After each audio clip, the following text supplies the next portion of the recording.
Hey guys, welcome to Picksburgh. This is Anthony, and today you've joined us for our morning show, the Entrepre-Doers.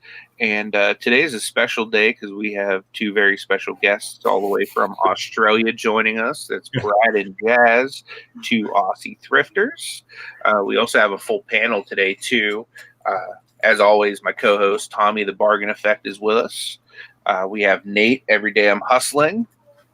We have Tommy's gorgeous fiance / wife, Destiny, the Shamrock Pixie. And if you guys want to go ahead and introduce yourselves, we'll start with our guests, Brad and Jazz. Just for anybody that doesn't know them yet, guys, I highly suggest you subscribe to them. I will drop their link in the chat. Oh, thank you. Yeah, so my name is Brad, and I'm Jasmine. And we're 2AUSSIETHRIFTERS, a couple of resellers in Australia, just mostly selling on eBay at the moment because we don't have too many other options down here. But yeah, it's good to sort of get on a few channels overseas and find out what's going on in other parts of the world, I think. Absolutely. How about you, Tommy, co-host? Yeah, well, Tommy, the Bargain Effect, your average everyday eBay reseller, trying to learn different ways to diversify and generate other sources of income. And I think that's both what me and Anthony are looking at. That's why we developed this show, to reach out and see different ways people are making money. But as of right now, I am just your local product relocation specialist. And on to you, Nate. Hey, I'm Nate. Every day I'm hustling. I sell on Amazon and eBay, a little bit of Facebook Marketplace, and I'm just happy to be off of work today, to be a full-time reseller, my once or twice a week type thing. There you go. Me and Nate are going to get together tomorrow and go trying to get some inventory for Amazon. So that should be good. We'll be doing some collab videos and stuff. So keep an eye on our channels for that. And thank you, Cody, bruh. You mentioned Every Day I'm Vaping. It's like got that Darth Vader like effect, only it's like a vape sound and then his voice. I should wear a mask and just see vape just fly out of my mask. Yeah. I have to do that for Halloween. And then finally, we get to see her once or twice a week. But Destiny, she runs Tommy's sweatshop over there with the printing. What's up, Des? Not much. I'm a YouTuber. I'm a helper with Tommy's business, and I'm learning how to do printing. There you go. So they've done work for me and Nate. It hasn't arrived to us yet, but I've gotten some pictures of the finished product, and I'm like super pumped to get it. I've been like really impressed with the work that Tommy and Destiny are doing. So whenever the stuff comes in, I'm going to do like a full video. And Tommy said like, hey man, don't like put any fluff into it. Don't like, just because we're friends, don't like pretend like it's awesome. He goes, if it sucks, tell everybody that it sucks. It's like a very like real review when the stuff comes in, so it should be good. Because I need to know if it's working or not. And if it's not working, I got to figure out how to fix it. Yeah.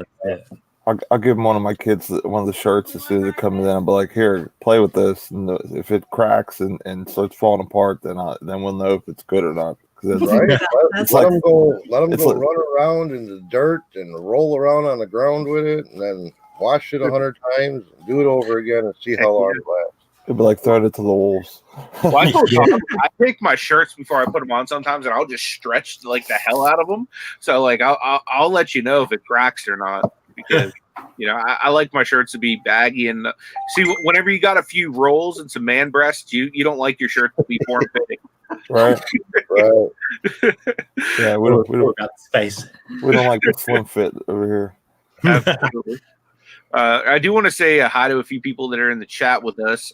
Good morning to Justin Jacobs. He's the first one here.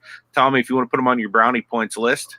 Yeah, I already wrote it down. Nice. So we started a brownie points list for the first person that says hi in the chat yesterday.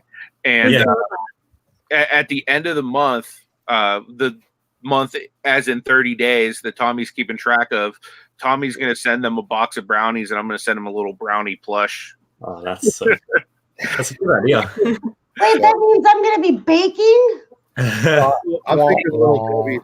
Yeah, he said little Debbie's. If Okay. you're baking, you can just send them to me.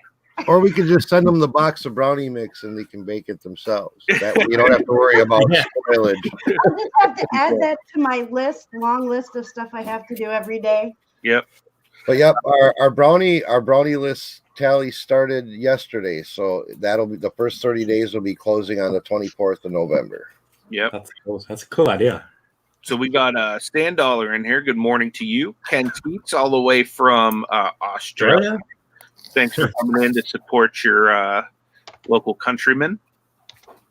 Michelle Lathan, good morning to you. Kelly, the Ecom Mom Ward, I'm glad you're here. DC Sales, the master of the license plate. Land Shark Picker, what's up, Craig? Good to see you, buddy. I don't know how I don't have this on here, but probably because of the time difference, but I just made 2 Aussie Drifters wrench on here.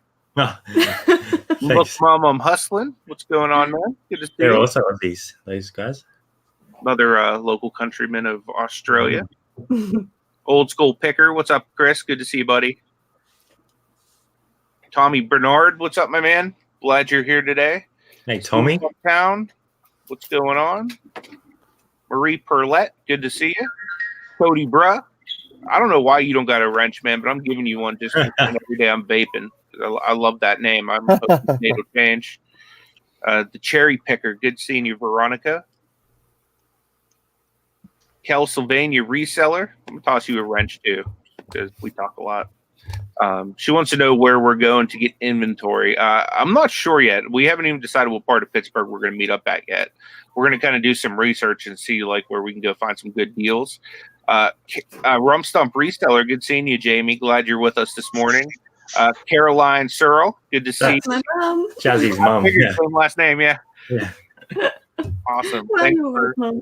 Thanks for joining us, Caroline. Glad you're here. We got a second Destiny in the chat. We got the Shamrock Pixie and Destiny Nikolansky, if I'm even saying that. Am I saying that right, Tommy? Niklansky. What is it? Did I say it right? Niklansky. Niklansky, okay. Yeah, my computer for some reason switched me out. YouTube did. That's cool. I had to fix it. Stephen Scroggins, good morning, buddy. Eric Bischoff, my favorite WCW personality. You know, I'm gonna give you a wrench, Eric. You're here like every day.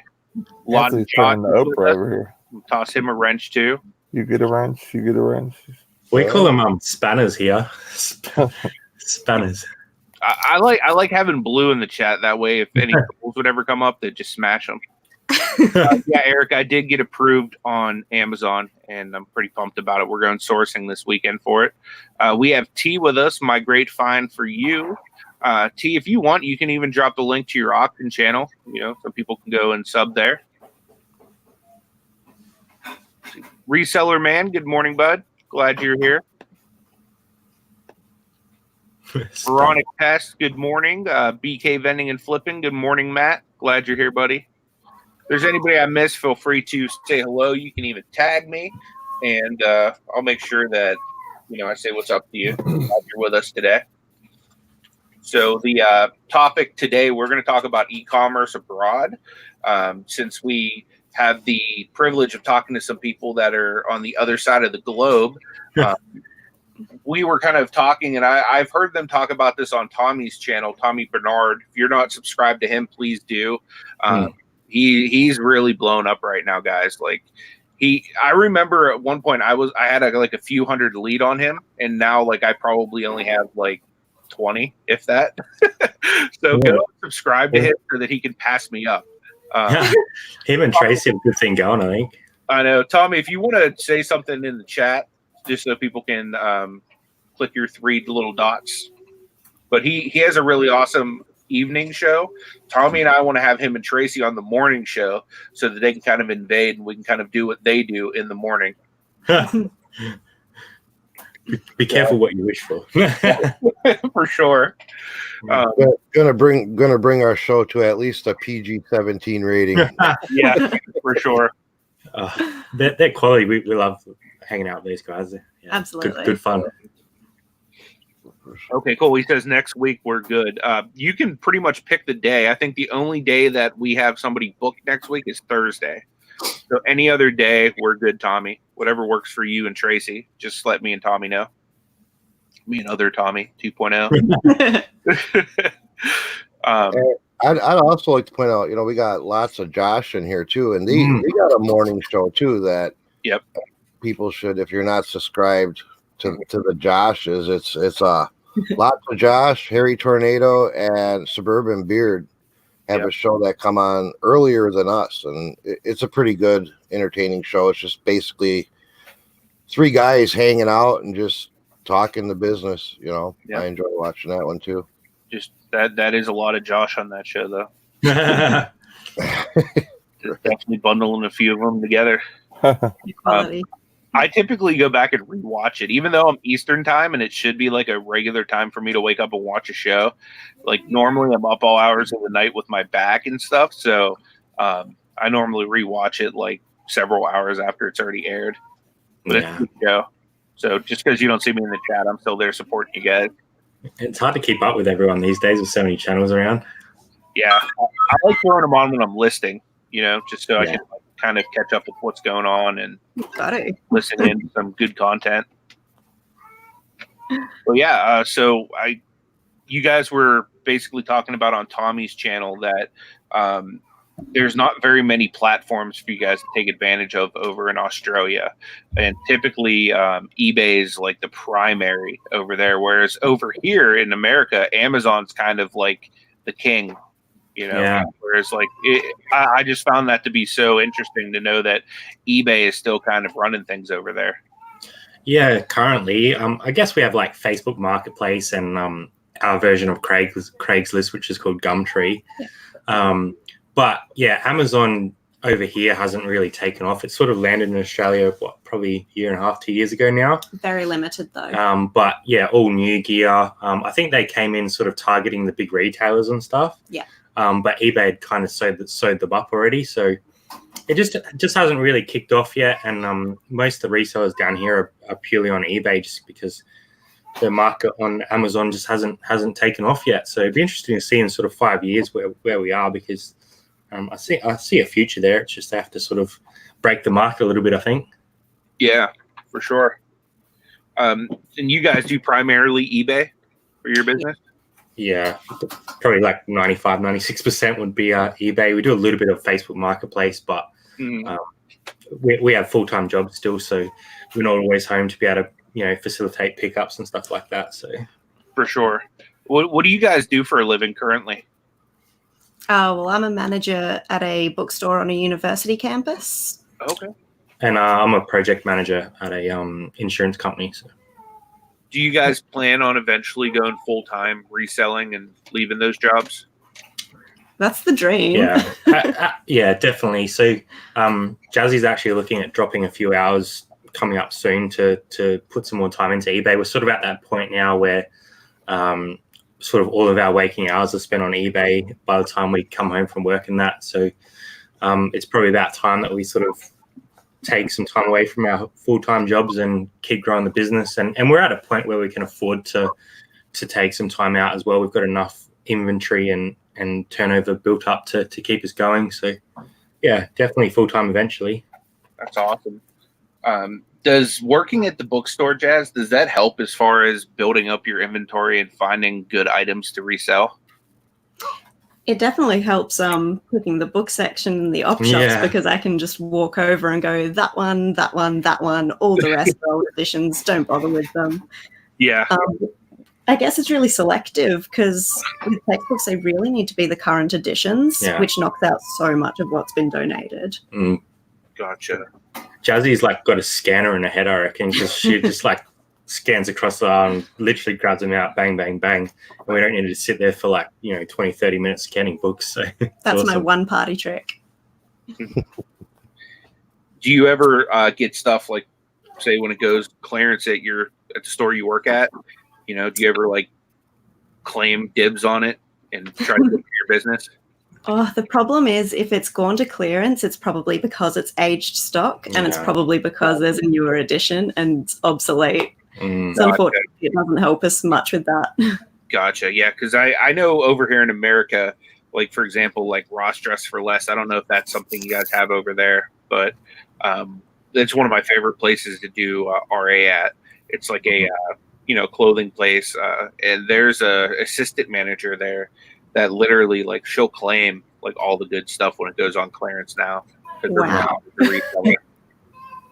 Yeah, we don't really have too many RA options in Australia. Like we have a couple like factory outlets, but even when they have sales, it's like 50% off full retail. So even at that price, you can't sort of make very low margin. Very much on it. Yeah. Tommy Bernard's asking you guys. He's asking a question actually. eBay owns Gumtree though, correct? Yeah, they do. Yeah. So Gumtree used to be independent, like owned by somebody else, and then eBay bought them out. So you can actually cross list from Gumtree like a few items per month onto eBay because they're owned by eBay. So he's right. It is sort of scary that one group of people own two of the sort of platforms that you can possibly resell on down here. So it does function differently, but all of our eggs are kind of still in one basket, which is a worry. Yeah. Now, as far as that being the case, have you guys been affected by like any of the glitches that people in America have been? Yeah. So we have about 2,100 items listed now, and probably 1,500 of those are clothing items. Wow. And we lost most of our sizing in the item specifics. So we've been going back through and updating that. But our eBay in Australia doesn't support the CSV file that you needed to update. If you wanted to do that, how you can download a CSV file and just copy and paste into the right sections and then re-upload it. They don't actually support that in Australia. So I had to get a CSV file from America to actually even do that. So I've just been updating them one by one or bulk editing, but so it'll take a long time. So even with all those like warts and pimples that eBay has, it's still like by far the dominant platform over there. Do you guys have any like worries as far as like, I know some people in the US have started cross-posting to Mercari and joined Amazon and different platforms like that. Do people in Australia, being that Amazon or eBay is still such a dominant force, do you guys have any worries, doubts, or anything about maybe one day, God forbid, eBay going away? Oh, yeah. Yeah, it's scary. We've just started Depop just as a secondary option. Obviously it's tiny compared to eBay and it's just a bit of a side gig. But we're just trying to explore other options to at least secure up another possible income stream, because we don't really have Mercari or anything like that, or Poshmark at the moment. So we've got Etsy, but it's not really suitable for what we sell. Yeah. Now, at one point, you guys did have Poshmark or Mercari, one of those two, didn't you? And then it kind of dropped out of Australia. I've never, well, not since we've been reselling, so I'm not sure if it was prior to that or not. But yeah, we've never sold on either of those platforms, and I don't think we have access to either of them at this point. So, do you have any of the other guys on the panel heard of one of those dropping out of? I've heard of some platform drop out of Australia. I just can't remember which one it was, and I'm pretty sure it was one of the ones I sell on, because I sell on Mercari and Poshmark as well. I know Mercari dropped out of, I think it was UK last year. Oh, maybe it was UK I was thinking of. Yeah, that's what I was thinking of. That might have did. Yeah. Okay, yeah, even Tommy Bernard said I think it was UK. So yeah, I just misappropriated which country. That's all right. We kind of get thrown in the same basket every once in a while. It's across the pond, it's the same thing. Yeah. What kind of sourcing availability do you guys have over there? Our thrift stores are really great, especially in the city that we're in. garage sales, auctions. We do a lot of local bulk deals as well, like shop clear outs and stuff when they close down. Yep. Yeah, I guess we don't really have too many wholesalers as such where we are, but I know some other people over on the East Coast do some wholesale stuff. But yeah, probably 80% of our stuff would come from op shops, I reckon. I'd say so. Yeah. Which is thrift stores, sorry. Opportunity shops we call them here. Okay. Yeah. Do you have like we have the Goodwills or the St. Vincent bins type stuff? Do you have those? No, we don't have bins here. I know there's some bins in WA which is Western Australia, and also in Sydney. Yeah. But we don't have bins. We have Vinnie's, which is St. Vincent de Paul, but they're just like a thrift store, no bins. And salvos, and we actually have some savers in Adelaide as well, which is really cool. Nice. Yeah, I think it's cool, like what you guys call the thrift shops, like, because salvos, isn't that essentially just a Salvation Army? Yeah. There's kind of two branches of it. So Salvos got bought out by an independent company, and then there's still a few really small Salvation Armies that get around down here. But most of them are transitioned to that Salvos label. So gotcha. You guys find some pretty good stuff. I've watched through some of your videos, just kind of like once I found you guys. Typically, when I find a new channel that I like, I'll kind of go through and just kind of binge watch and just like watch one after another. And I find some pretty cool stuff. Yeah, we're pretty lucky with the area that we live in. There's quite a lot of op shops, and that obviously gives us good opportunity to find good gear. We also spend a lot of time at them, though. Yeah, we do spend a lot of time outside of our normal work hours, sort of thrifting to find enough gear to sell. But yeah, I think we're quite lucky in what we do find. Yeah, we did used to have markets as well in the old area that we lived in, where you could go and it was like car boot sales. We don't really have any up in this area, but the op shops have been really good to us, thankfully. Yeah. Hey, Zahir, good to see you, man. Glad you're here. Hey. Zahir's really awesome too, guys. What is what did you call it? A car boot sale? Is that like a market? Like a market. We sometimes call it trash and treasure here. Yeah, I don't know what you'd call them over there. Like, where people just set up stalls in like a big group of people and they just like clear out their stuff. So that's like we call it a flea market. Yeah. We call either flea markets or swap meets. Yeah. Depending on where you're at. Yeah, I think they call them car boots in the UK, and I've been watching here. we kind of call them markets, and going to the market. All the different languages are the same thing.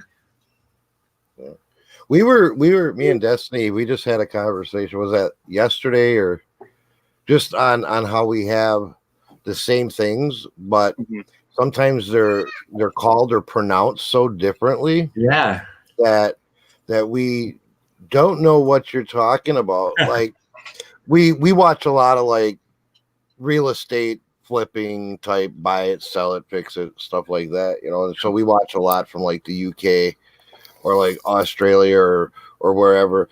And for the longest time, and I was confused too, but we didn't know what garages were. We thought it was like something totally like a different style building, Because what do you call like car? What would you carport? Carport. I call them a garage. Oh, right.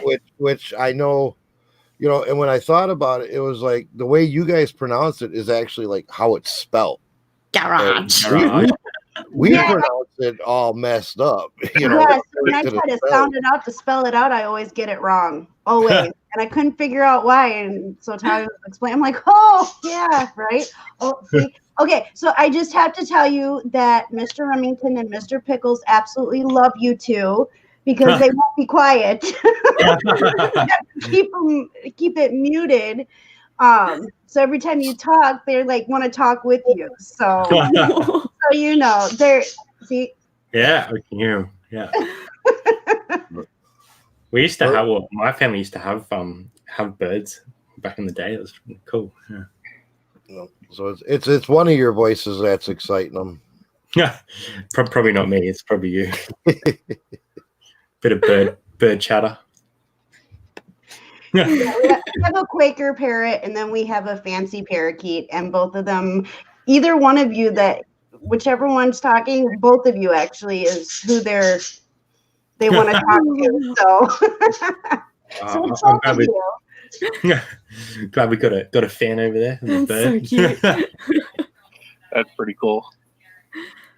So they're like two Aussie lovers then.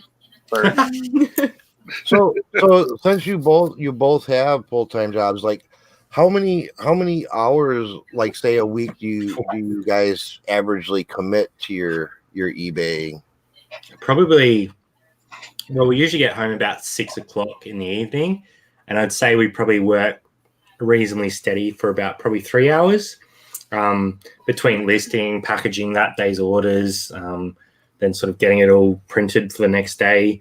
We try to fit a meal in. Yeah, Saturdays is pretty much a full day of sourcing, because that's really the only opportunity we have. We do go out Friday nights occasionally to Savers because they're open late, so we were there tonight. And then Sundays, listing, packaging, housework, and then back into the week. So I'd say probably a good 3 times 5 is 15, and then probably close to 25-30 hours each a week, I suppose. Keep pretty busy. I don't know if I was working a full-time job, if I would have that much energy to put an additional that many hours into it, man. I commend anybody that works full-time and then is practically almost doing a eBay another full-time, Yeah. And just from what I've heard on Tommy's channel, Tommy Bernard, not 2.0. You guys are like killing it on eBay too. Like for example, like you guys are probably doing like the amount of business that like the three of us on the panel are, and you're part-time. There's no glitches. And that's Aussie dollars as well. That's a bit different. But yeah, like I guess we're kind of built up to a level now where we're kind of maxing out as much as we can do without one of us going part-time. But I don't know, there's heaps of people doing a lot more than we are, and there's all different levels, there's all different circumstances, so I don't really look at it in that sense. We're just doing what we're doing, and hopefully we continue to grow is the main thing. We're lucky that we have each other to kind of motivate, and we get home and go, okay, go time. Meeting. And YouTube's been taking up quite a lot of our time as well lately with putting in the hours in that, editing and doing our live stuff as well. So we enjoy it all though. Yeah, it's cool to do YouTube because you get to do stuff like this and meet people you would never have met before. So and I think that's really cool too. That's one thing I was just telling Tommy is past couple of days I've been focusing on building my content back up, because for the past month, because I took a trip to New England to meet up with a friend of ours and kind of go to different states sourcing. And I've been like literally just hammering out listings for the past month, trying to sell through the stuff. And I've neglected like the pre-recorded content I've had. So the past couple of days, I've just like, put out 4 videos and edited them and uploaded them just so I'd have like videos for like the next couple of weeks. And, that's like made my eBay like halt.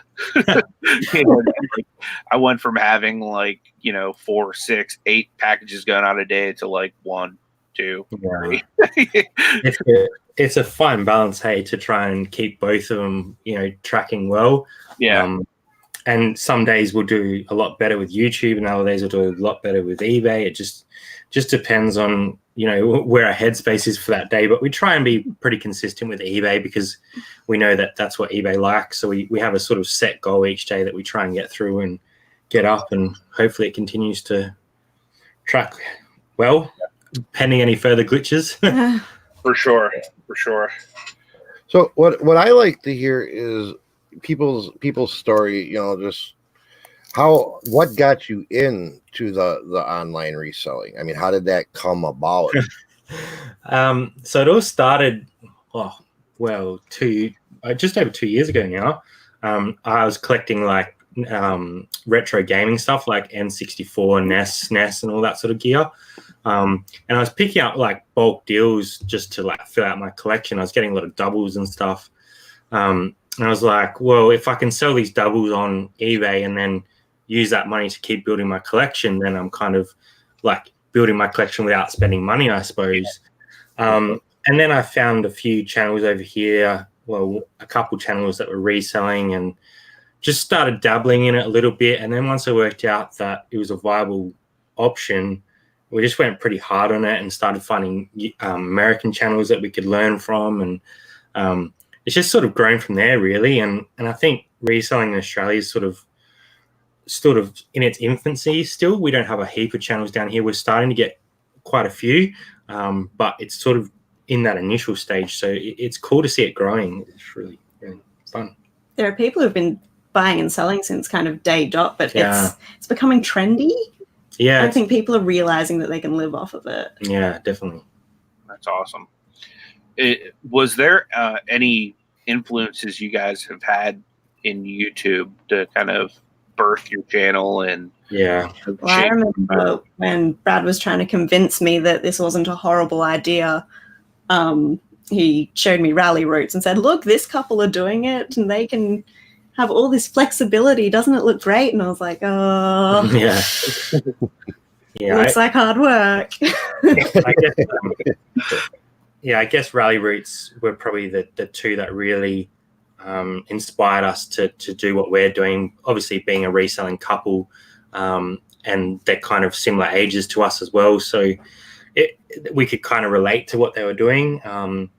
And from them, we found so many other and we've just sort of branched out from there, really, which has been awesome. That's awesome. Yeah, and I think it's really cool whenever there's a couple that kind of does the business together. I always get a little envious. Like, my wife will help with the business, like whatever I kind of need her to do.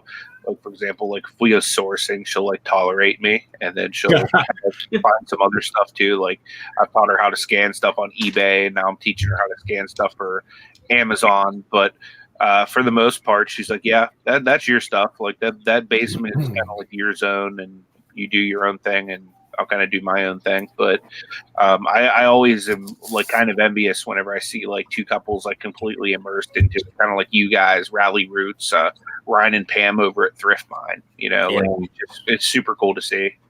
Yeah, we're very lucky. We work quite well together, and we both have things that we're better at. Like, Jazzy's really good at photos, and I can't do anything near as good as she does. I'm just typical boy and can't focus on it, whereas she does really crisp photos. And I'm probably a bit more analytical, so I'm a little bit better at sort of the drafting and the back end of it, understanding the numbers and stuff like that. So together we kind of create a really good level, and just trying to improve every day, I suppose. You're more forward thinking with sourcing as well, whereas I would just go to the same op shops every weekend. You're much more open-minded about finding other opportunities. So thank goodness for that. Yeah, exactly. That's why like I'm loving like my wife, you know, helping with the business as well, because there'll be items she's like, oh my God, this is a really good deal, and I'm like, okay. And then I'll scan it for Amazon, thinking, because I have no idea about the item or whatever, or you know, very little info on it, and you know, I'll scan it or whatever, and it'll be amazing. You know what I mean? So you know, having that second person to bounce things off of, or just help you source, because you know, you only have so many hours in a day. You know, I work full time just like you guys do. So you're in the stores, you're going your categories maybe first that, you know, that you know, you have as much knowledge, you know, as you have, and versus the stuff maybe, you know, well, I wish I could learn more about this, but you know, I'm gonna go hit my main categories first. So divide and conquer. Yeah. Right. Yeah. Exactly. It's like basically like, okay, I'll see you in 15 minutes, and you just split off. She goes to women's clothes, you go to men's clothes, and you know, you just wrap around or whatever. Right. That's how me and Destiny work when we go to the bins. Yeah. We each go to opposite ends and meet somewhere in the middle. Yeah. Yeah. And Oh, then we'll continue to pass each other, because we do look for different things. Yeah. Different things do catch our eyes. So we actually do a double scan on just about every bin Yep. in there, unless we swap it out. Yeah, and we have 2 children that love the bins and help. You Oh, give wow. them a task, you tell them, find this, and they will search the whole bins Wow. for that specific thing that you have asked them to look for. And it helps them, be connected with what we're doing. And they've got really good eyes. Yeah. Like, really good eyes. Our daughter, she's 11 years old, and she's got an eye for. She's got the natural hustler bloodline because Awesome. I mean now Family. for an 11-year-old girl, she doesn't do a lot of research on eBay. She doesn't do a lot of comping and stuff like that. She just seems to be able to grab something and is like, Dad, check this out. She's never seen it before, but she just has that feeling. And I would say a good 8 times out of 10, she's right. It's worth picking up. And if I had that when I was 11, I could imagine where I'd be now. I think that your daughter growing up in the atmosphere of a reseller, like they're sort of attuned to all the stuff, so they just naturally know what quality is, I guess, because it's what they grow up with. But she's passing me up in picking. You have to hire her to which is good, yeah, because so then when she's old enough to drive, I can send her outsourcing and I can help out what needs to be done here. You got it set, mate. That's the dream. Yeah, absolutely. Either that, or you guys can go to separate parts of town for garage sales. Right. That right. Reselling Addict said it in the chat. Like, me and my wife will like basically compete with each other to see who found the most, profit or potential profit. Like she'll start scanning for Amazon and she'll find something that'll be like $9 and the normal price is like $79.99 and it's on Amazon for $59.99. She'll run over and like, we'll do that. We'll have the competitions. Like when we go to bins last time we did that. She took one child, I took the other child. She said when we get to the middle, we'll see who has the most not product in their cart, but who has the most profit, right? According to what we're comping in the cart. I still don't know who won that. It was real close. Pretty close. It was real close. It's fun to have those when you're both feeling it. Yeah, that's a good idea for video. I might have to do that. Yeah, we've done a couple little challenges between ourselves and actually one against Look Mom I'm Hustling, but it's good. It's good little competition because it makes you focus in as well. You kind of like get more motivated to find stuff when you do little things like that. Just kind of like piques your interest again. Right. We try to make it like when we're out, we goof around in the stores and we try to make it fun. We especially because we have our kids with us most of the time. We homeschool and stuff, so like we even have them with us during the day. So we don't want them like, oh, we're going to the thrift store again, So we try to make it entertaining and challenging and educational all in one. Yeah, well, I think that's a motto for life, really. You just try to make it fun where you can. And that's the thing, with them, when we first started doing it, they were like, really? And because, we started making it fun and turning it into an education, but them not realizing it. Now it's every time we get in the truck, are we going thrifting? Are we going thrifting? Are we going to the bins? Are we going to Appleton? Are we going here? That's awesome. Really? But not only that, they're learning a skill that's only going to be beneficial for them in the long run. Like, even if you're ever out of work for whatever reason, you can fall back on reselling and support yourself and still make a living. Like it's an amazing skill to have. But I think that's like a good chunk of why I love reselling. Like I was talking about this, I think yesterday, day before on the show. If I would lose my job, like I have no other income coming in the household because I'm the only person that works. Yeah. And I have 3 kids, and depending on what I had stashed away, it could be like warning, like major problems, like financially, like where we're gonna eat and this and that. So, just having that, assurance as like the man of the house, person making the money, I don't have that like heavy stress on my back saying, you better make this work at work, or you better not make a mistake, or, whatever happens can happen, and I'll be okay at the end of the day. That's why, it's just great to have that backup and that confidence that if something did go wrong for whatever reason, you can make ends meet, because making ends meet in this day and age isn't easy. So it's great to have the background. Yeah, I mean, because like I said before, I think I said this in the show. Like, I got fired 2 years ago as another job, 10 days before Christmas for no reason. Me and 40 other guys got fired. You're at their mercy. Yeah. I mean, that's what you do when you clock in every day. You're at the mercy of these companies and their bottom lines and their motives of why they want to have you around and why not. So, having that makes you have gives you a chance to find freedom for yourself, because you can go on your own and do this full time. I mean, there's a good amount of us that do. Some of us do it part time. So it's a great situation, either or. And it's hard work, but I think it's more satisfying when you're making your own money. Right.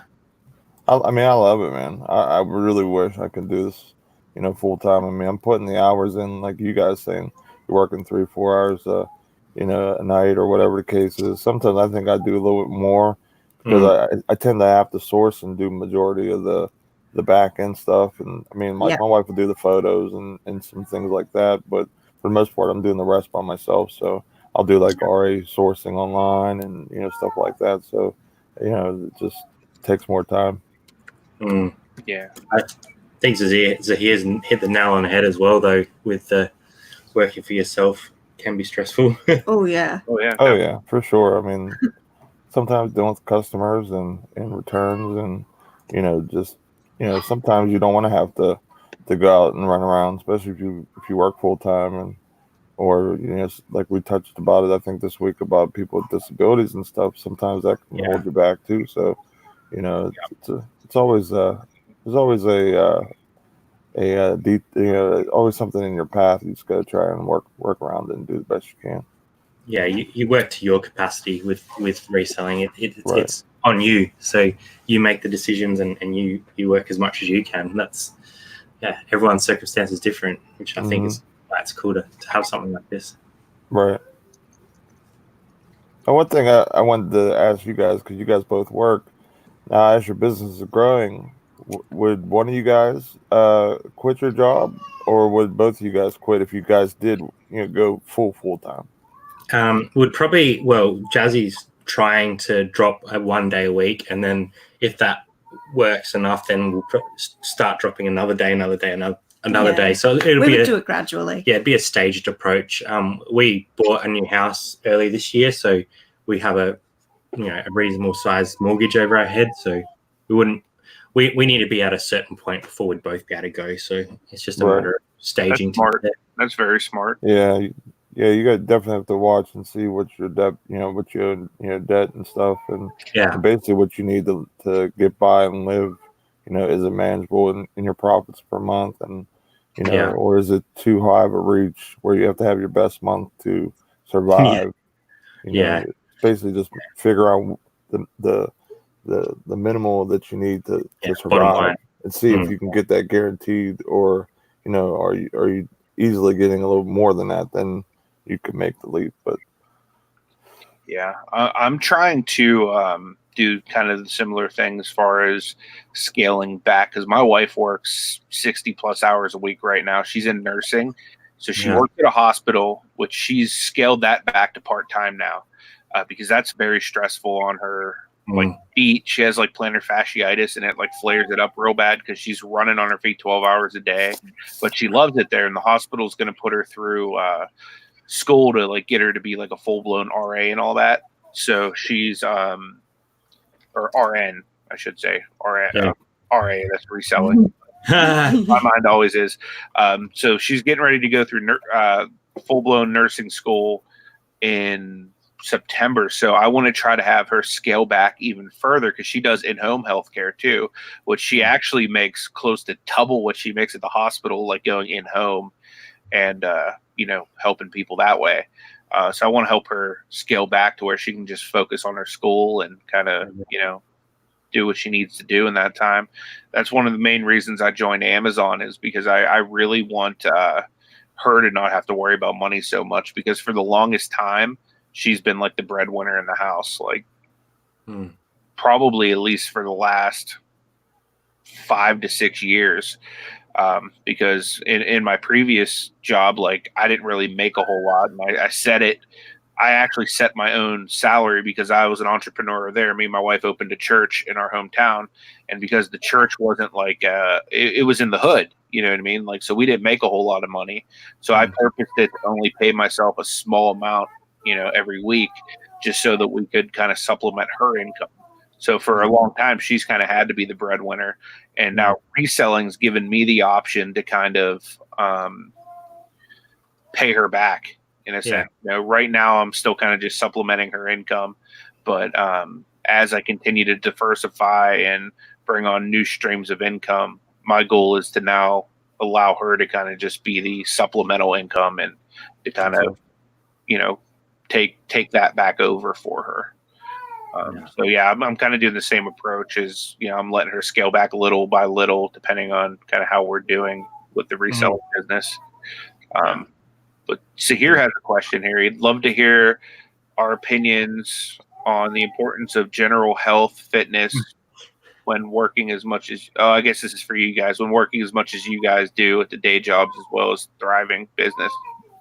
I think that's something we need to focus on a bit more going forward. Like, we don't really find time to go for a walk or go to the gym or anything like that. But I guess running around the house and moving tubs and stock and stuff is a little bit of exercise, but we're definitely not doing enough of it. And obviously working long hours like everyone does, you hit a burnout point at some stage. So we're just trying to avoid that and just teeter that line as close as we can without running ourselves into the ground, which can be difficult because you want to always improve and you want to keep building and stuff, but you have to be careful, I think.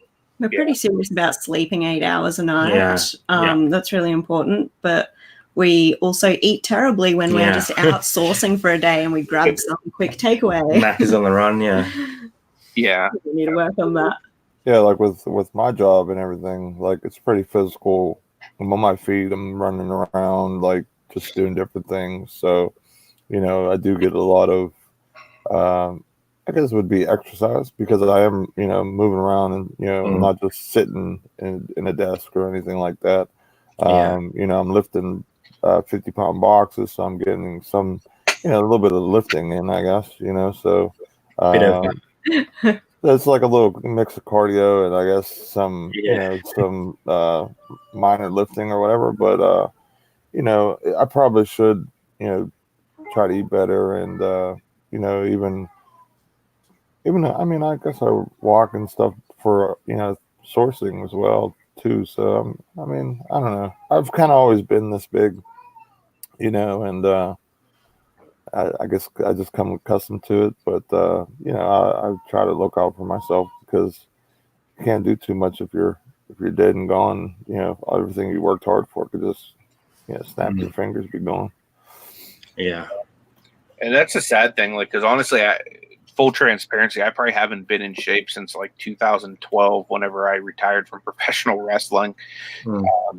Just dealing with like injuries every day. Like, honestly, I need to get better at what I eat too. Like I was just telling Tommy yesterday, like we were talking about Dave and Buster's during the show. Me and Ashley ended up going yesterday afternoon, and I went for like the all-you-can-eat wings, and I was just like gorging my face. But it's definitely something that I feel like is important, especially to have longevity in any kind of business. You know what I mean? Because you need the physical health and stamina and all that stuff. So that was a really good question, Z. Thank you. Yeah. My energy just plummets when I don't eat right or I don't drink enough water. Like, I really need to focus on it. Yeah, for sure. The days that I just kind of sit home, like, and not run around doing stuff for business is when the days I feel like just my energy's plummet. Even though I should recharge, it actually does the opposite for me, which is weird. Yep. And reselling addicts said they have some physical issues. They can't stand or walk for long periods of time. And they basically have to thrift in short spurts. I have the same issue. Like Nate will tell you, like whenever we're at the bins, like he'll still be digging. I'll be sitting over there sorting through my stuff because I need to like give my hips a rest. But you know, like I have the same issue.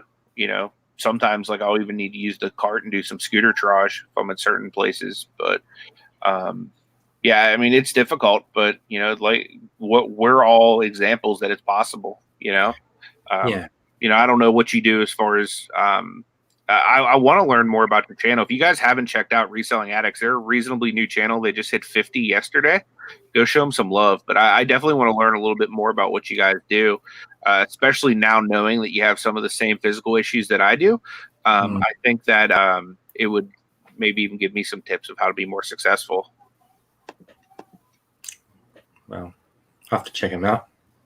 Yeah, they're a reason. I don't know how long they've been doing it, but from what I understand, they're a newer channel. Speaking of like channels, over there in Australia, like Tommy Bernard's really put me up on a lot of people from the UK and Australia, being that that's like a lot of his demographic. What are some channels that you guys would say are like really good channels that people over here in America might not know of? Yeah, there's a few getting around at the moment. Look, Mum, I'm Hustling, who's in the chat. They do awesome videos. They're sort of reasonably new to the reselling game, but the quality of the video they put out is second to none. Another one that is really popular, but they don't put out a lot of videos, but when they do, they're awesome, is Retro Rescuers. Okay. They're quite... I don't want to say edgy, but they put out some really interesting content. They're more entertainment based. We really enjoy their stuff. There's so many good channels like Pommy Picker. He gets on Tommy's channel a bit. Rod is Pommy Picker. We've got Zach, who's We Flipping Good Stuff, and he actually does curbside collection and like trash picking. Yeah, Reseller Down Under, it's Dymo. Yep. There's probably, I don't know, like 10 or 15 channels that are like really gaining some traction down here. Some brand new ones like Thrifty Pixie, who put out 2 videos so far, but they're awesome. Yeah, and she's actually another local Adelaidean, so we catch up with her quite regularly. But yeah, we've probably got, I'd say 15 to 20 that are sort of, you know, up and coming, I would say. Yeah. Nice. Yeah, Tracy said back from burnout too. Yeah, Mel. Yeah, sorry, she's awesome. She smashes it. She's full time. Has a couple kids, and she has like 120 bins or something full of clothing. She does mostly clothing, like women's gear. Yeah. And she sells like 20 to 30 items a day. So. Yeah, her and also Bronwyn Bowman. Yeah, Bronwyn Bowman. We're just gonna have to put a bunch of Aussie VHS thrifter. He lives in WA, and we had him on our channel on Tuesday, and he's a funny guy. Like he's he's a character. He's a character. And he's killing it with VHS. Yeah, all things. sells VHS tapes. That's awesome. Yeah, I've noticed that just with watching some of the Australian stuff. I remember, man, probably 10 years ago or however long ago, I started out as with eBay. I started out listing for somebody else. And like I was kind of like his guy that would go to the flea markets for him and like basically do all the grunt work. And the big part of his business was like DVDs, VHS, like that kind of stuff. And it was like huge. And I'm noticing like over there in Australia, like that's still something that's pretty relevant. Over here, you know, you almost need to like lot it up or find something rare for it to kind of be worth it. Like I have like that kind of stuff in my store and they sell for like $2.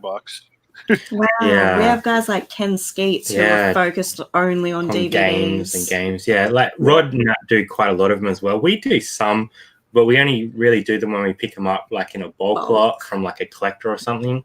We don't really source for them in op shops unless they're really unique ones. But yeah, they're still reasonably viable down here on most stuff. So you still get a bit behind $1 and $2 DVDs and stuff, but it seems like the average price is maybe a little bit higher, I suppose. If any of the mods that are in the chat right now, anybody with a blue wrench, if you want to drop any links to any of the channels that Brad and Jazz mentioned, that would be cool, just to kind of help raise awareness for the good Aussies out there. That'd be That'd be pretty cool. Sorry, there was a few of them. Oh, Ken Skeets has started doing YouTube as well, putting out some stuff. He has some really good connections. He's in the eastern states of Australia, and man, he gets some really big deals, like really big DVD lots, really big gaming lots. So there's another one to check out. We also have our tech guru who is thrifter.me, Frank, and he has just started putting out videos about hotkeys and productivity with eBay and listing and sourcing. Yeah, he's super switched on, super smart guy. Every channel that I looked up, I was subbed to already. Yeah, we're a pretty small community down here, but the ones that we do have, like, we all try and help each other out, and we do like little thrift battles, and we're always trying to like shout each other out because we are such a small community, and we don't have like a big viewership in Australia. I suppose we try and help each other where we can. That's what I really like about watching the resellers in Australia and the UK is they really do like have this awesome community where everybody just kind of helps one another. And I would say in America, it's like that to an extent, but then you also have a certain sector of the community that's kind of divided. But then again, I feel like our country's divided too. Yeah. You know, we have a very divided society right now, you know what I mean, where you're either left or you're right, you're blue or you're red, you know what I mean? Like everybody's, you know, it's just one of those things in society. So, I mean, it would only be natural that would flow into the reseller community a little bit. But I really admire that about a lot of the Australians and UK people that I've come to know, is just like how supportive you guys are of one another. Yeah, I think all of us try to, you know, help each other out where we can. And I think as it grows, there might be things that change, but at this point in time, it's just been really supportive. We've got like a little Facebook group that a few of us run, and yeah, that's really, really nice to be a part of. Mm-hmm. Absolutely. So there's a question here from Reselling Addicts. So on What Solds do you enjoy when the person talks about each item, or like a slideshow with the sales showing fees and everything? Oh man. Hard. I enjoy like any type of What Sold, really, because you're learning something from that person's perspective, and everyone sells different things or slightly different things, and however it's done, I enjoy them. We've done a few different types, and I've seen a few people do other things as well, so I think they're all good. Like I love a What Sold. You learn something every time. Yeah, you do. For sure. Just like Tommy Bernard said, like, the heck with hauls, I'd rather see What Solds, just because that way you're seeing, you know, kind of the stuff that's already made money. Yeah, the back end of it. Yeah, because you know what to buy basically, because it's sold. It's not sitting on your shelf, not listed, or you know, collecting dust. With that being said, I'll probably be filming a haul video later on today. I enjoy a good haul. They're fun as well. It's good to see what people are finding as well. That's kind of like the thrill of the hunt, and then the back end's the thrill of the sale. So it's just the listing. Yeah, the middle part is for sure. Yeah, and Tracy just said anything that shows true information, good or bad. And absolutely. I just filmed one of the videos I just did yesterday, or actually 2 days ago. I did a What Sold video, like, for the entire past week, and I literally have several sales in there that are just trash. And like, I just tell you, like, yeah, this is trash. Like, we all have them. And then I have some that were like really good, but it's like, yeah, I was just like, yeah, don't buy this. This is complete garbage. The thing is, if you're not making mistakes, you're not learning as well. Like, exactly. If you make mistakes, you just got to learn from them. That's the main thing. Yep. And if you learn from other people's mistakes, even better. Yep. That's the only way you're going to grow, is by, you know, trying different things and getting out of your comfort zone. I mean, no one's going to walk out of the house and go to the store and know every product, every category on every platform. It's just not going to happen. Right. There's just so much stuff that's coming out, and older stuff, and vintage, you know, it's just so much to learn. Yeah, I think if you're not learning in the reselling game, you're probably not trying hard enough, because there's just it's just so vast and so many different categories that I don't think you could learn everything in a lifetime. It just wouldn't. It's impossible. Absolutely. That's the great thing about not eBay, YouTube. It's made learning fun for me at least. You know what I mean? Because you get to see all these different personalities and the way that they put out certain information and stuff like that. And for me, like I tell people all the time, I've learned everything I know about eBay from watching Lonnie at Garage Flips, Justin at RVA Flips. You know, I've learned a lot just from watching Tommy Bernard and Tracy's show. You know, I've learned a lot just from hanging out with guys like Tommy. You know what I mean? Like Nate's basically giving me a crash course in Amazon right now. You know, so it's and the thing is, you kind of take bits and pieces from everyone and kind of wrap it into a ball and make it what works for you as well. You take a bit of someone's listing process or a bit of someone's photographing process and make it something that works for you, which is a great way to package it all up, I think. Yeah, absolutely. Even when Tommy said the other week, why do you take your photos second? If you take your photos first, then you can add them in at any time when you're on the bus. I was like, I don't know, that's so obvious. Yeah, that's smart. I've been doing that a lot too because just with a lot of the injuries I sustained as a professional wrestler, there's a lot of days like I'm like, I don't like to say I'm disabled, but you know, I do have some, you know, disabilities from that, but I've started just taking random pictures. Like some days I'll just build up pictures in my phone for the days that I just don't feel up to sitting down here in this chair and working a full day. I'll just lay in bed and, you know, list from my phone then, you know. So it's definitely smart to do those photos up front. A lot of times I just list on my phone, so I'll just take pictures as I'm doing the listings. But I've done that as well, just from watching other people's tips. Is that's another way I can be productive on days I'm not feeling well. Yeah, absolutely. Sort of like getting yourself ahead of the game for those periods where you physically can't get up and do it. So it's smart, and I think everyone's circumstances are different, which is why it's important to understand what's going to work for you. I think the best thing you can do is know yourself. Yep. David said that 7 p.m. UK time. I have no idea what time that is because I'm Eastern US, but he's going to be doing a trivia quiz game. Everyone is welcome to join. He only does reselling part-time, and he has a full-time job working at a nursing home as a cleaner. That's awesome. Oh. You know, I don't know if I'm already subbed to you or not, but if not, I'm gonna go sub to you right now. I'm gonna hit those 3 little dots by his name. I like trivia. If I am or not, because I know he said that he changed his name. I can't remember what he. No, I'm not subbed to you yet, David. I'm subbing to you right now. I'm 568. I'm 567. Cool. So yeah, I will check when you go live, man. If I'm free, I'll watch you. But yeah, I love getting to meet new people. That's what we've loved about YouTube. Just talking to all the different personalities and learning stuff from people. Tommy said he used to be David the car boot picker. So in case you don't know his new name, Tracy says he's a good mate. So yeah, I'm glad I subbed to you then.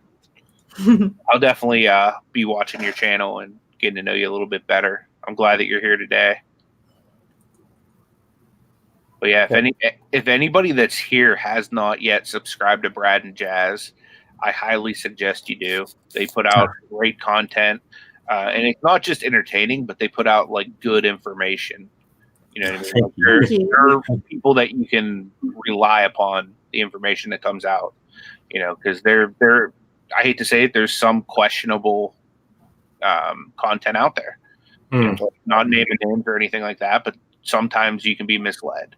You know, and I've heard other people like Tommy Bernard's been very transparent with it. You know, he lost a lot of money when he first started because he took bad information from people. Yeah. So just put it out there. They put out good information. You guys can rely on the stuff that they do. Yeah, thank you. I guess we kind of we wanted to do an Australian version of what's happening in the US because Australia is so different in postage and sourcing and stuff. And yeah, I think that's what we just try and give you the information that we've learned and try to help people not make the same mistakes we've made. Yep, absolutely. I have a question. Well, kind of two questions in one. And I like asking this because I just think it's real interesting, the answers. What was your favorite buy? And what was a buy that was like the worst decision you ever made? And My favorite question. And what did you do about them? I know my favorite buy. Yeah, go ahead. Which was our very first horrible YouTube video where we cleared out an ink store. Yeah, that video was shocking, but the buy was video, awesome. Great haul. Yeah, so there was an ink store, like a printer ink store that was closing, and we bought out the whole store. So that was fun. That's why we started YouTube. Our very first video was that one. We wanted to share that haul with everybody. We've had a few bad buys. I think the worst buy we've had was when we very first started. I was bidding on a pallet of books. Oh yeah, this was the worst one. At an auction house, and it was just all random books, and I had no idea at the time. And it went for like $13, which I was like, oh, awesome! I've got a pallet of books, but I didn't realize that I was also bidding on another pallet of books. So we ended up with 2 pallets of books just stacked all over the place, and they're all rubbish books, like they weren't any good. And we were living in a small unit at the time. So you can imagine what 2 pallets of books does to a very small unit. And it took us so long to work through them. Like, we made money from it, but we ended up donating a heap of them. We gave a heap away to friends and stuff. And the amount of work that was involved just to process that amount of stock in a small unit was just outweighed the profit we made. So we learned a lot, so it was worth it for the learning experience. Maybe I wouldn't recommend it. No. Yeah, moving 2 pallets of books, I mean, especially depending on how you did it too. I mean, if you're just carrying it by box in a car, or yeah, I mean, that's a lot of work. Stacked to the literal roof, and just trying to stack that in this unit it wasn't a good idea. Yeah, that's a lot of work, because I mean, I sell books on Amazon, and I pack boxes, and I have to take them to the Staples sometimes, but just doing that is a lot. Think about doing 2 pallets. That's wow. And most of them were like rubbish. Like, they weren't like textbooks or anything. They were just like random books. Like, it was just a random lot of 2 pallets of books. Just it was crazy. Won't be doing that again. No. Lisa C is asking if I won the storage units I bid on. Unfortunately, I lost track of time Tuesday morning during our morning show, and I lost. And it only sold for $30 too, so I was like, really? Wow. That's one thing. Like down here, when they do storage auctions, they like literally drag everything out and take photos of everything. So there's no mystery in it. And the prices go really high because everyone knows exactly what's in the unit. Like, there might be 1 or 2 boxes that are closed, but everything else is like laid out for you to see. So prices go really high here, and you don't really have that mystery of like not knowing what's in the unit. So I know Rod does a few of them, but we haven't got into it yet. Pommy picker. Yeah. Zahir says, every day I'm hustling sounds so chilled out. I love it. That's because he's every day I'm vaping. Right. Yeah. Vaping, we don't know. That's the mystery. Yeah. He's giving out the trade secrets. Just pure THC. No, I'm just kidding. No. Not me. Some people probably. He's like, not me, man. Anybody got any cookies? I'm hungry. Is medical marijuana legal in all your states or no? Not in all of the states. It's medical's legal here in Pennsylvania, but recreational is not yet legal. It's legal like all the way across the board in some of our states though. Like, you can basically just go and buy weed and smoke it in the street now in some places. I got to a church up in Maine, and he also works part-time at like a fast food restaurant, like managing it. And he says that he has employees that literally go on their smoke breaks and come back in like gourded out of their brains, and what can do about it. It's a bit of a interesting situation. Yeah, crazy. It's going to turn to the the 70s are around here pretty soon. Everyone will be smoking weed. Pretty much. Yeah, we don't. It hasn't. We don't have any states, I don't think, that have it legal at the moment. But I think they're thinking about doing it in Canberra, which is where our politicians are. Where all our politicians are, they're going to do it there, nowhere else. Typical, right? Well, I know that it's super late where you're at right now, so sometimes we let this kind of roll. Sometimes we shut it down depending on. I mean, you're our guest. I want to respect your time because it's probably like 1:30 a.m. there, probably a little later, going on 2. Yeah, that's right. Well, I want to be respectful of you guys. Would you like us to kind of start wrapping it up? Oh, we're happy to stick around for another 20 minutes or so if that's what you guys want to do. Sounds good. Yeah. So let's roll through 11:30 our time then. Is there in the chat? Does anybody have any questions they'd like to ask Brad and Jazz or anybody on the panel?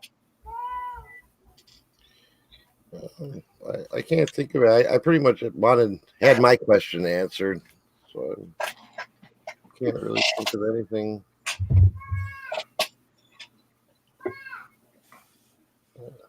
The birds must still. Tommy, they don't need respect. They've been on our show.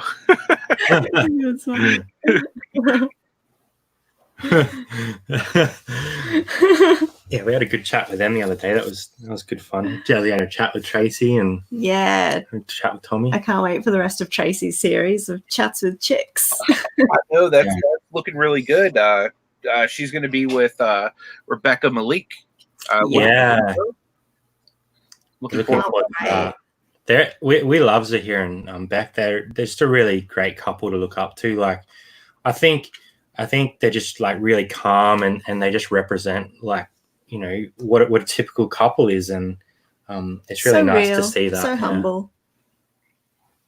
Yeah, for sure. Tell them about the jeans haul. Oh, we bought a lot of jeans. So I don't know if you guys know, there's a brand in Australia called R.M. Williams, which is like a Western brand. And there was Vinny's had obviously bought a whole bunch of stock from R.M. Williams direct, and we went in and bought 307 pairs of jeans and shirts the first time, all brand new with tags, and then subsequently bought another probably 200 pairs over the last month or so. So we got a lot of jeans. Yeah. Nice. Matt, UK Vending and Flipping's asking, is all your inventory at your home? Yeah, when we were looking to buy a house, we were really specific that we needed a space for our business. So we have a listing room, storage room, and we have our listed packing room. Yeah. Awesome. We're sort of maxing out that space though. It is at capacity. We have a shed that we're probably going to get lined at some point, which will be funny because we'll be able to do the, hey, it's Lani, I'm in the shed. We're in the shed. Which is hilarious. We actually bought a couple of his cups and I sent a little gift to Tommy Bernard as a joke. But yeah, I think we'll expand into that. And then after that, I have no idea what we're going to do. Hopefully we'll do you have offsite storage or also storing at home? Right now, I'm all completely at the house. I am going to be getting a storage unit at some point. I'm just really trying to hold off because the ones that are nearest to me, they have temperature control because it gets really cold here in the wintertime. So there is temperature control, but the way that the one nearest to me works is it's kind of like a vending machine. So I can't just work out of it. Like if you've seen like Justin RVA Flips go in there and pull his orders and do all the stuff he does, like sometimes there's like a line of people waiting to use like the vending machine storage unit. So it's kind of one of those things where most people just kind of put stuff in there and leave it there. And I don't want to get one that's not temperature controlled because for all that, I can just stick it in my shed out back, you know? Yeah. So it's just one of those things. I'm kind of hoping to wait till spring to have to get into that. But we are currently, another reason I got on Amazon is I'm trying to make that a separate stream. So all of my profit that comes from that, that I would pay us, I want to use to fix up the house we're currently in so that we can put it on the market and move to a house. Just kind of like you were saying, our goal is to find something that best suits the business. So that way we can have all the different space we need. Like I really want to get a finished basement that, you know, I can turn into like a really nice, you know, eBay area, and then have like my own office somewhere in the house too, you know, that kind of stuff. That's awesome. We don't really have basements here. It's not. No, we don't have basements. Yeah. What about you, Tommy? Do you have all your stuff at your house, or? Yeah, all my stuff is in the basement, but we're also starting up a printing business, which is also in the house. So we're outgrowing our house real fast, so we have to heavily consider moving outside the house, or moving the printing stuff downstairs and getting me 2 side-by-side Lonnie sheds in the backyard or something. Yeah, I think that's a dream for most of us, I reckon. 2 What Lonnie inspired you guys to start the printing business? I wanted some merch because I'd like to brand my business, and I want a lot of merch. So I figured, you know, I did the price comparing, and it's like, well, in order for me to buy everything I want, because I'd want a couple of hoodies, a few jackets, some shirts, some sweaters, some hats, some mugs, you know, some vinyl on the car. And it's like, by the time I added that all up, I was like, well, I could buy all the equipment and do it myself. So now let's offer this service to other people to kind of subsidize and help pay for the equipment. Brilliant. Basically how we got into it, how it started. Entrepre-Doing. Yeah, if we ever need shirts, I'll let you know. So it's kind of like how you said you got into reselling. You wanted to add to your collection basically at no cost to you. Yeah. So that's kind of, I want merch, but in the end, I want it to have paid for itself. Yeah, that's smart. That makes a lot of sense. Because the merch that's out there, I mean, it's pricey. It's yeah. You know? Yeah, we bought a shirt each just for me and Jazz to wear, like, as our work shirts that just say like 2Aussie Thrifters, and it's got like a picture on the back. And I think they cost us like $30 each or something. All right, Tommy will smash that price for you, man. Oh, I'm telling you, I could probably squash that price and ship it to you a lot cheaper. Oh God! Well, if we ever go down the full merch route, I'll hit you up. Give some business to the community. Yeah, and you'll be able to see my video I make, and you'll know if it's trash or not. Tommy's like be like point blank blunt with it, because he said if there's something wrong with it, we need to fix that. So I thought that was really cool, because I was like, oh yeah, man, I'll just say that it's cool. And he's like, no. He's like, you rip these shirts apart. You know what I mean? Like, throw this in you know, the cups in the dishwasher like a couple hundred times and let us know if it holds up. So like I really respected that about Tommy's business structure, is they genuinely want to give out the best quality stuff they can give. So. Yeah, absolutely. Because, you know, and it's taken us a while to get opened up publicly. Okay, we're ready to take on whatever orders we can gather, because I don't want to put garbage merchandise out there, because as I was explaining to Anthony, it's a lot harder to recover from a bad reputation of low quality merchandise than it is to, wow, it took them forever to get going. Yeah, you'd prefer to put the time in on the front end and get a better quality product at the back end. Right. And if, you know, if people are going to go out there and be like, oh yeah, this is really nice and I love it, and it's really, they really don't, that's actually more damaging to us in the long run than, because then other people buy it and they're not getting the quality they thought they were getting. So. Right. Absolutely. So now I got a bunch of orders for merchandise that's subpar, and I don't want to do that, you know. Yeah. No, it's a good model, and it's good that you're putting the time into it. Sure. Definitely. And it's mostly Destiny that's doing the work on her end. She calls me when there's a technical issue. Yeah, which the last week has been a lot of technical issues. Like one of the printers doesn't want to work, and then the other one doesn't want to work. We get one working, and then so it's been But we did nail it down to that it was actually, there was nothing wrong with the printers. It was the computer itself that were running them. So I think we got that pretty squared away. And yeah, so far everything seems to be good. so I think we're... There's been a few glitches getting around, so you're not the only one. Veronica's asking if you guys are still taking requests for merch. We are doing out some, because there's different things that we want to test out, you know, as far as wearability and stuff like that. So yeah, if you want to email me, thebargaineffect@gmail.com, and just say you're interested.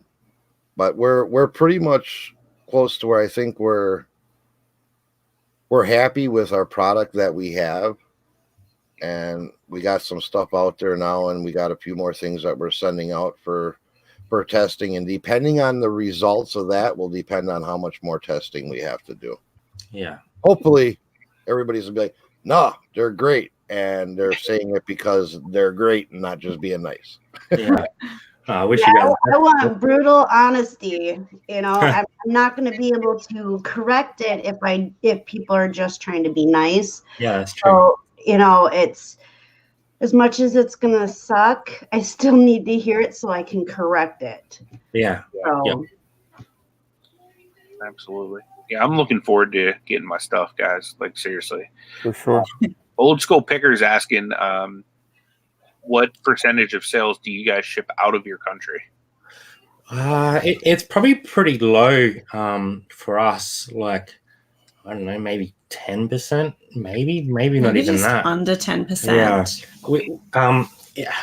I guess there is a good market for us to ship outside Australia, but it's often very high shipping fees. So most of the time, unless it's something pretty unique or, you know, very collectible, it'll sell within Australia because the person overseas doesn't want to pay that shipping. Saying that, there's some people down here that have very strong international sales because of the market they're in, like collectibles and stuff like Retro Rescuers. They send a lot of stuff overseas. We send a reasonable amount, but it's definitely not the biggest percentage of our business. Now, does eBay have like the global shipping program over there, or do you have to ship everything? We ship everything through Australia Post, so we don't have a GSP. Okay. Are you able to use like pirate ship, how we use it with the simple export? We don't have pirate ship in Australia, so the only real other option we have is sort of within Australia. So there's a couple other options within Australia, but to get anything overseas, unless you have connections, it's like Australia Post is like pretty much the only way to go, and it's pretty expensive. Gotcha. Yeah, because I know Australia is like one of the most expensive places for us to ship out of the US too.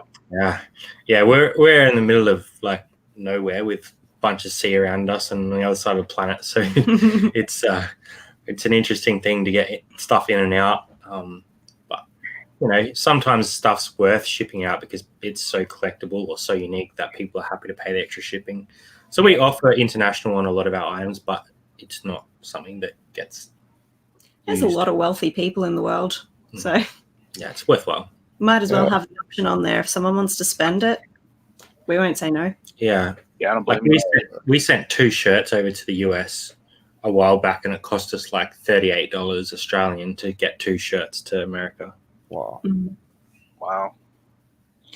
Yeah, Australia is like one of those places. It's like top 2 on my like wanted visit lists. I always tell my wife I want to either go to Australia or I want to go to the UK. Australia's so much to see, but it's a massive country. Like you need a good couple weeks to even get to like a part of it. Like it's a big country. You'll spend a lot of time traveling after you've arrived. Yeah, for sure. And that's one of those things. I told her I want to do at least 2 weeks either in Australia or the UK.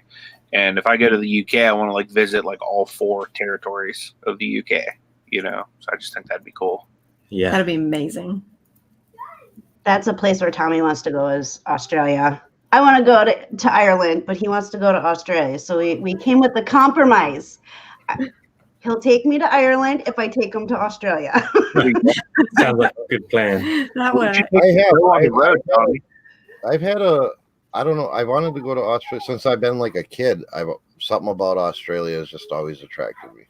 It like, not saying any other country is different, but Australia has a lot of beautiful places and a lot of natural beauty, and because it's kind of like there isn't a lot of people, so you can go out and drive for a day and only run into a couple of people if you go in the right direction. Like it's pretty unique sort of place, I think. Yeah. Sure. My brother actually was in Australia for 2 years, and he was working as a nanny. Oh, yeah. And he loved it. He actually met his, now ex-wife, but wife there. She was doing the same thing. And now I don't know, is that like something that you do through a company? Do you know anything about that? I'd say so. They're probably like contractors, I suppose. I don't know. I suppose it'd be the same as most other countries. Not really looked into that before. Where was he working? Like what part of Australia? I have no idea. It was a big town. That's all I know. Well, we've only got about 6 big towns. Australia. He loved it. He wants to go back and visit. But I didn't know if that was like a company that's there in Australia or if that's something that they contracted out. I thought maybe you guys might have heard of something about that. No, I'm interested though. Yeah. Yeah, he got paid pretty good. I know that. To the family that he worked with. And the little boy that he took care of didn't listen to his mom, but would listen to him. And I know that's usually how it is with kids and their parents. But I just know it was a really big town. And he loved it there. Yeah. So we've only got a few big towns. So yeah, that actually does narrow it down. Yeah, it couldn't have been too many. So they say there's no such thing as a dumb question, but I'm going to ask you a dumb question. Cool. Now, in Australia, do you guys think that the American accent is cool like Americans think the Australian accent is cool? I don't know. Yes, but most of our TV comes from America. Yeah, true. So it's just kind of normal. Yeah, I guess because we hear it so often, like there's obviously all different accents throughout America as well. But we get a lot of American TV because we have like Foxtel and stuff. So I guess we're kind of like more aware of it than you guys are probably of Australian accents. Because even when we see an Australian TV show, yeah, when we see an Australian TV show, we're like, oh, an Aussie, because you can pick them. Like, is that what we sound like? Do you guys have different dialects like the UK does? Not to that extent. No, we have like, so Queensland's probably a bit more like, I don't want to say bogany, but they kind of more relaxed, more typical Australian, like sort of elongate their words and use a lot more slang. And then you have like, I don't know, Melbourne and that, who's a bit more sort of trendy and a bit more like, I don't know, a bit more proper, I suppose. So there's different sort of like. I've heard that South areas. Australians sound more English, but I can't tell. We're not actually from South Australia originally. We're from Northern Territory, so we've got a bit of a, I suppose, bogany accent as well. Well, is there anything that anybody would like to say in closing? Because I do want to respect your time. It's 11:30 Eastern Standard Time. Oh, it's just come up on 2 a.m. Yeah, 2 a.m. So we might not be at our sharpest. Is there anything you guys would like to say? Anything that's coming up on your channel, or any updates you'd like to give people? Yeah, so we run Tuesday night lives with all different people. We have all different people come on and tell us about their reselling journeys, which is really awesome. From like people that don't even have YouTube channels to we've had Zia here on, which was really cool. Zia and Beck. Yeah, that was amazing. So we run those. I don't know what time that works out for our US friends, but we do schedule early them, in the morning. I think it's 6 a.m. Early. Yeah. 6 a.m. Eastern, I think. But yeah, just being up early, but most of the time I'm sleeping at that time. Yeah, I would hope so. But yeah, I guess we would like to thank all of you for having us on tonight, and just giving us a little bit of airtime over in the US and learning a bit about you guys as well. It's been great fun. You guys are welcome to come back on anytime you want. I know it's like super late for you, so if you ever come up with another Friday you guys are available, just get a hold of me or Tommy and we'll make it happen. Yeah. Awesome. It's been well worth it. We've enjoyed your company. Yeah, it's been great. Likewise. So anybody else on the panel want to say anything? Anything coming up on your channels you want to share? I guess I'm going to be with this Anthony guy, and we're going to be doing a little collab this weekend on Saturday. So if anybody wants to check out my channel. Also, I'll be on Rise and Grind Picker's channel on Tuesday with Marcy Kennedy, and just that's about it, I guess. Yep. All right. Are we doing happy hour, Tommy, this weekend? Probably.